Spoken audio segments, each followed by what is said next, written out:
I think the biggest I think one of the skills that I wish I had or like develop more of is definitely my communication skills and being able to work in a group and resolve conflicts.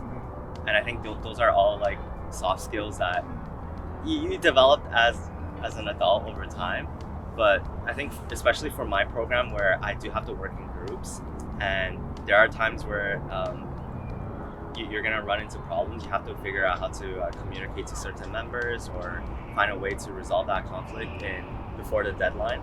So before like when that assignment is due. I think communication skills is just very important, and I think a lot of students lack that. And as me, including me when I first came into university, and it's really important because you're gonna have to network, you're gonna have to interview, you're gonna have to talk to your professors, work in groups. So that's like probably one of the biggest skills. A lot of the technical skills you can learn like throughout your course, right? You don't have to prepare 3 months before going to university, right? But I think that's a skill that I wish I developed more of, and maybe if you have the opportunity in high school to develop that, you should. So guys, notice that he didn't talk about more mathematics Yeah. or more physics. Yeah, or no. More chemistry. No, you have enough of that in university. Yeah.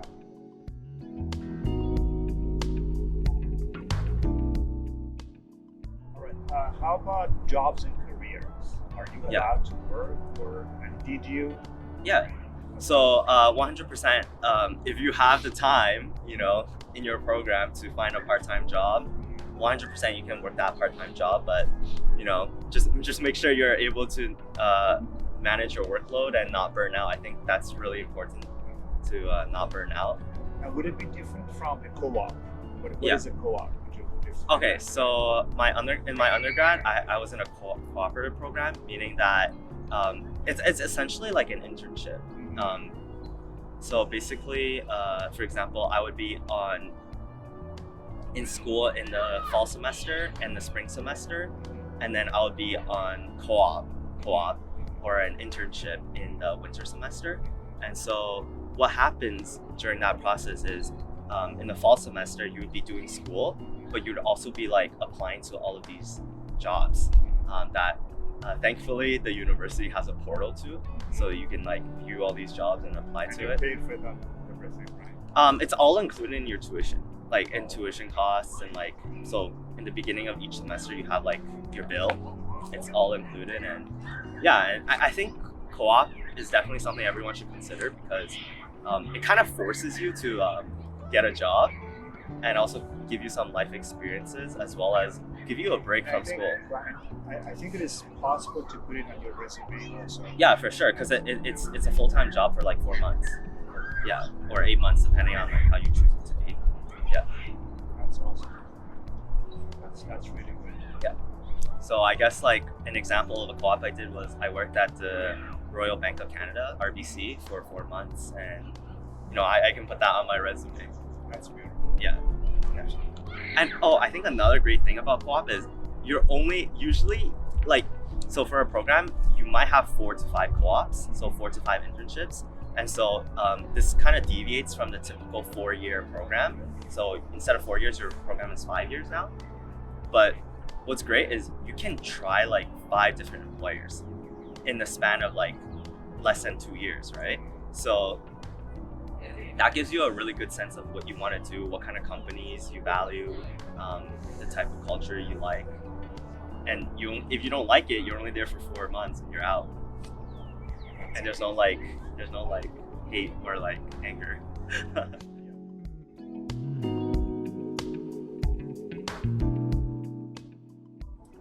Okay, Kevin, you talked about a student life. Yeah. Could you tell us a little bit about health, mental health, physical health? Yeah. Facilities, support for mental health and physical health on campus? Yeah, and I think it's really good that you asked this question because I think a lot of universities are putting more emphasis on mental health these days, and you're starting to see a lot of these universities and colleges and post-secondary schools put more mental health facilities. So for example, at the University of Waterloo, we have psychologists and therapists with the University of Waterloo, and you can book these appointments, for example, with a therapist, and these services are absolutely free, and it really does help. It could really help you if you're feeling burnt out or stressed about your course load. All right, that's awesome. How about, for example, physical injuries? If something happens. Yeah. We also have like all those like professionals as well, such as like sports doctors that are there to assist you. And I think those services you might have to pay for, but if you have, say, for example, like medical insurance coverage, you might be able to be reimbursed for that. But yeah, we have all it's great. It's like kind of like a hospital, but not really. That's there, and yeah. That's really good. Yeah. Are there any risks or dangers that people should know before going to university in your campus, for example? Is there anything that you could be concerned about? Yeah. You know, I think it really varies depending on where you're attending university. So, for example, if you're attending, university at U of T downtown in Toronto, you might have to consider being out at night, right? Whereas at the University of Waterloo or other further schools such as University of Guelph, you might be able.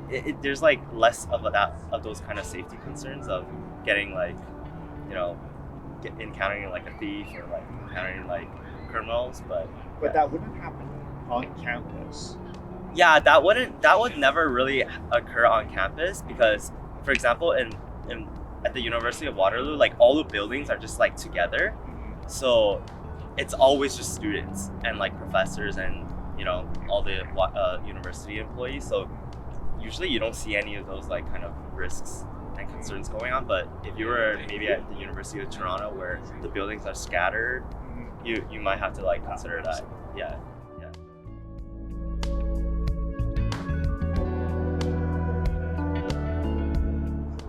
Okay, what can you tell us about student insurance? Yes, I suggest everyone to get student insurance because you never know what's going to happen in the university. Especially like, for example, if you're at a party and you drink too much and you need to go to the hospital to get like pumped, for example, knock on wood, obviously. Yeah. But luckily so it was funny because I had student insurance, but I was also under my parents' plan, so that it was like redundant in that sense. So I did refund my insurance. I did look at the insurance benefits, and I think there are a lot of benefits that every student or international student should look to claim because they have a lot of good stuff in there, such as massages, mental health support, orthotics, physiotherapy, dental. Yeah, 100% dental. Like I think that's a big concern for a lot of people. Pharmaceuticals. So yeah, 100% get it, and I think the school subsidizes it, so the insurance is usually not that like expensive. So that's awesome. Yeah. Or anything else that you would like to add? I think I just want to say, like, as a university student, don't stress too much because if you do, you're not going to have a great time through your 4 years. So just please enjoy your time at university.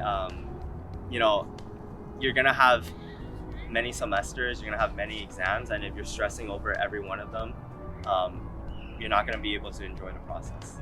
That's awesome. Yeah. Thank you very much. Yep. Thank you for your time. Thank you, Freddie. And all the information. It's No beautiful, problem. beautiful. It was great, right?